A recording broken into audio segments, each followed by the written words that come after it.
Hello everyone, আপনারা জানেন যে রোমানিয়ান গভর্নমেন্ট স্কলারশিপের অ্যাপ্লিকেশন অলরেডি স্টার্ট হয়ে গেছে।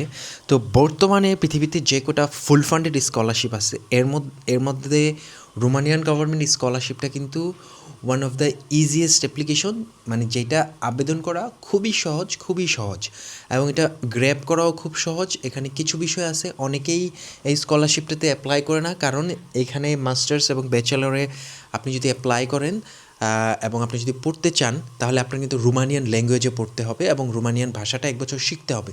তো সেই টাইমটা অনেকে দিতে চায় না, এই জন্য অ্যাপ্লিকেশন করে না। কিন্তু অনেক করে না পরেও কিন্তু অনেক মানুষজন এই স্কলারশিপটাতে অ্যাপ্লিকেশন করে। এই স্কলারশিপটাতে কম্পিটিশন খুবই হাই। তো আমি আজকে যেই কথাগুলো আপনাদের সাথে শেয়ার করব সেটা হচ্ছে বেসিক্যালি এই স্কলারশিপটা আপনি খুব ইজিলি স্কলারশিপের দৌড়ে আপনি কীভাবে নিজেকে আগায় রাখবেন।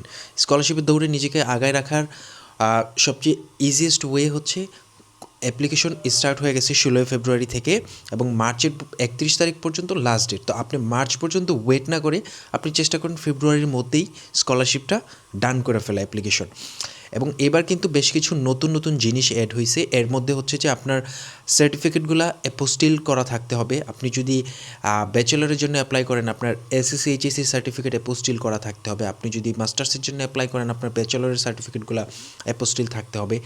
এর বাইরে এখানে যে আদার্স অপশনটা থাকবে ওই জায়গাটাতে আপনি চাইবেন যত খুশি আপনার এক্সট্রা কারিকুলাম অ্যাক্টিভিটিসগুলো অ্যাড করা যায়।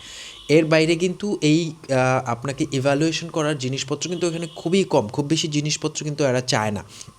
এবং এইটা one of the easiest application, যেটা অ্যাপ্লাই করা খুবই সহজ, একটা ছোটো বাচ্চাও পারবে।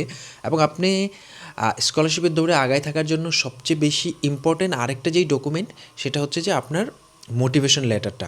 আপনি আপনার মোটিভেশন লেটারটা একদম খুব ভালোভাবে লেখেন। প্লিজ দয়া করে চ্যাটজিপিটি ইউজ করবেন না, চ্যাটজিপিটি ইউজ করেন, স্মার্টলি ইউজ করেন। আমি যেটা বলবো যে আপনি প্রথমে আপনার মোটিভেশন লেটারটা বাংলায় লেখেন, ইনফর্মাল ওয়েতে লেখেন, এমনভাবে যে আপনি আপনার নিজের জীবনের গল্পটা বলতেছেন এবং আপনি কেন আসতে চান সেইটা আপনি এক্সপ্লেন করতেছেন। তো এই জিনিসটা আপনি প্রথমে বাংলায় লেখেন, পরে গুগল ট্রান্সলেট দিয়ে এটাকে ট্রান্সলেট করেন, তারপরে আপনি চ্যাটজিপিটি দিয়া বা অন্য কোনো এআই টুলস দিয়ে জিনিসটাকে রিফাইন করতে পারেন।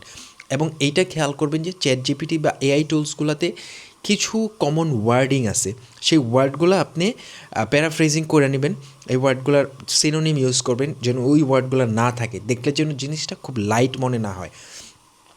এবং চেষ্টা করবেন একটা ইনফর্মাল ওয়েতে, মানে আমরা যেমন চিঠি লিখি না মানুষের কাছে, ওই চিঠি লেখার ওয়েতে আবদার করার মতো করে অ্যাপ্লিকেশনটা করার। তাইলে হচ্ছে ওনারা বুঝবে যে আপনি অথেন্টিক, কারণ এআই কিন্তু আপনার সব গল্প জানবে না, সে হয়তো একটা শেপ করে দিবে। তো এই হচ্ছে বিষয়। আর যদি এর বাইরে কারো কোনো কোশ্চেন থাকে আমাকে জিজ্ঞাসা করতে পারেন। রোমানিয়ান গভর্নমেন্ট স্কলারশিপ লিখে সার্চ দিলে সব তথ্য পাওয়া যাবেন। তো সবার জন্য শুভকামনা। That's it.